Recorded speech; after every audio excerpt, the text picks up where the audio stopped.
March 1906. German uniforms in central London. The unsmiling men begin to disperse among the early morning shoppers. They'd arrived to bring fear to the very heart of Britannia's imperial capital. They were now goose-stepping down Oxford Street.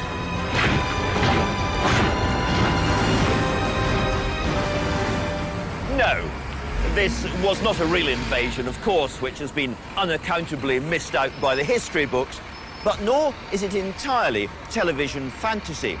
It did happen, but it was a publicity stunt for the Daily Mail, who were serialising the latest thriller to shock the Edwardian British, the invasion of 1910.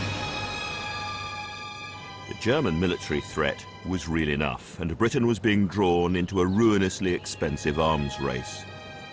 But a Liberal government had just been elected by a landslide, promising a welfare revolution. And Britain couldn't afford both. So which was it to be? Battleships or pensions? The underpinnings of warfare or of welfare?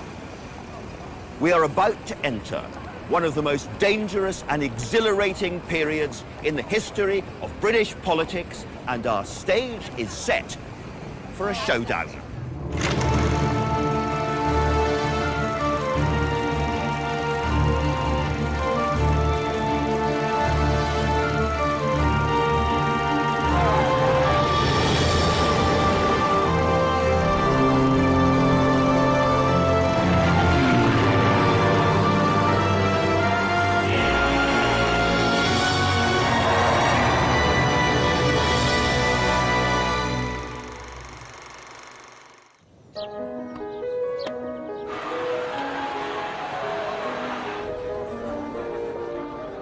The Edwardian era is often remembered as a romantic, golden age. A long, hot summer of big hats, cottage gardens, and messing about on the river. A time of simple pleasures, country house parties with picnics on the lawn.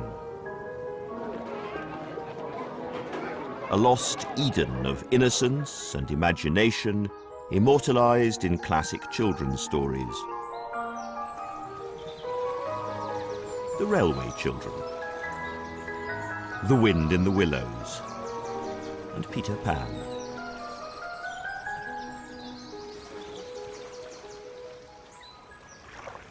Now, it may be partly because of those children's stories, but Edwardian Britain has been covered by a golden, dappled glow, despite the facts, which are that this was a country tearing itself apart politically, economic and socially. Millions of real Edwardian children were barefoot and living on diets worse than the Middle Ages. The glitter was real. Fun was being had. But almost everywhere you look in Edwardian Britain, dark, angry storm clouds were brewing.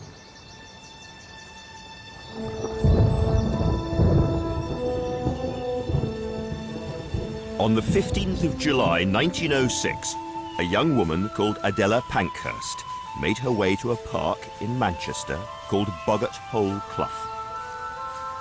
She'd just been released from prison for heckling a local MP, Winston Churchill, at a public meeting.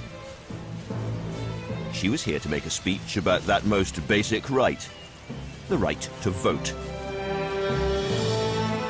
Adela Pankhurst and her fellow speakers were standing here at the bottom of the hillside. A massive crowd spread out around them in all directions. As the meeting began, a group of thugs began mingling with the Pankhurst supporters. One of the speakers asked what the Tory cave dwellers and the medieval liberals were going to do about women's suffrage. The answer was a terrifying northern roar, and down the hill poured the men, many of them carrying sticks and coming straight for Adela.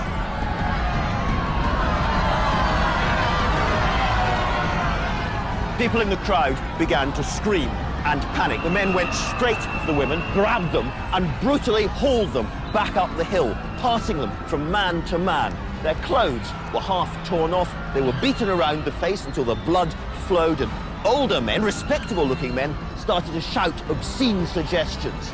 The mood of the crowd turned until they were roaring like savages.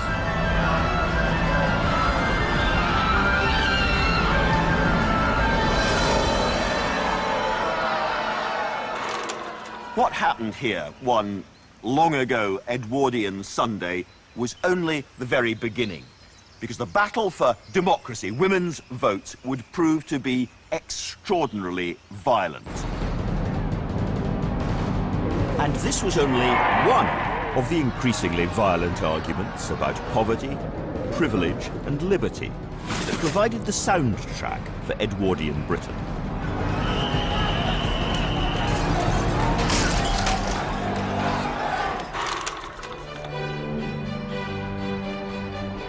But calming, progressive help was at hand. In January 1906, the Liberals were swept into power, promising to tackle inequality and reform politics. Their policies were exciting. Their Prime Minister wasn't. Sir Henry Campbell Bannerman had a radical streak, but looked and sounded like an elderly sea lion. Sir Henry once declared, "Personally, I am a great believer in bed, in constantly keeping horizontal. The heart and everything else goes slower, and the whole system is refreshed." Now, Sir Henry wasn't a well man, as well as being rather an idle one. Never mind, he did lead the Liberals to their greatest ever election victory, a new dawn after 10 years of Tory rule. And the new Liberal government contained 3 of modern Britain's great future Prime Ministers. Herbert Asquith was ridiculously clever, a self-made statesman whose sternly sober face hid a wildly romantic heart.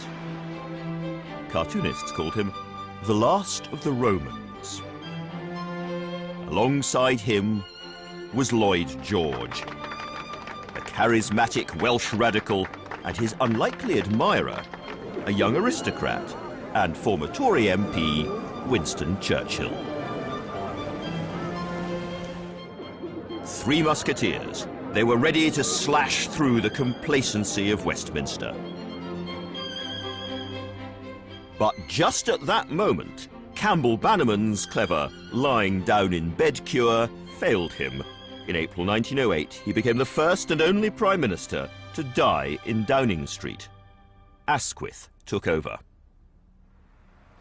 Now the reforms would really begin. A little later, alarmed by his exuberant drinking habits, colleagues would refer to the Prime Minister as Old Squiffy. But in 1908, Herbert Asquith was reshaping the administration into the greatest Liberal government of modern times. The Liberals came to power in an age of technological change. Careering motor cars, the telephone craze, talk of hydroelectric energy and wave power, and above all, the flying machine. A Frenchman, Louis Blériot, was the first man to fly across the Channel in July 1909. Britain wasn't quite an island anymore. Within 24 hours, his plane was on display at Selfridges in London, and a motorcar salesman called Claude Graham White was one of the thousands of visitors who came to gape.